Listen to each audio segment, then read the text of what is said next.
Star FM National News. Star Nation, ipinaliwanag ni National Bureau of Investigation Director Melvin Matibag kaugnay sa resulta ng paraffin test kay Mel Oragon, ang volunteer driver na pinaginalang nagpaputok sa loob ng Senado noong May 13.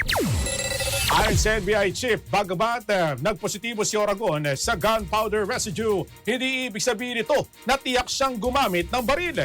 Posibleng nailipat lang daw ang gunpowder sa katawan ni Oragon mula sa iba, lalo na't dinadala siya sa Senado at idinapa sa lugar kung saan nagpaputok ang mga Senate Office of the Sergeant at Arms o OSAA. Matatandang itinanggi ni Oragon na siyang nagpaputok sa gitna ng kaguluhan sa Senado at iginiit na may video na magpapatunay na wala siyang dalang baril. Star Nation, narito bahagi ng payag ni NBI Director Melvin Matibag. Chain of custody doon sa ballistic na order na yan, in the chain of custody, dapat nakukuha mo yung baril tapos ipaparapid mo siya. So, doon mo makikita, that is the possibility na nagpaputok ng baril. Yun yung initial kagad na isipin. But, pwede ka rin nakakuha ng nitrate, ng gunpowders in other means. Halimbawa, yung humawak sa'yo, merong gunpowder sa kamay, nalipat sa'yo, sa katawan mo.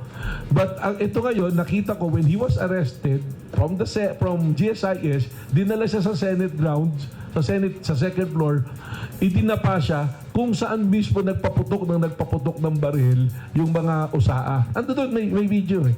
So makikita, maraming gunpowder doon, sigurado. So that is a possibility. I'm not saying na doon, pero that is a possibility, which is reasonable.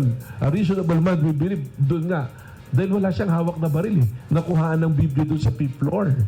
Na nandoon siya nung nagpuputukan at wala siyang hawak na baril. Remember, nagpaputok yung mga usa, hinawakan siya. Star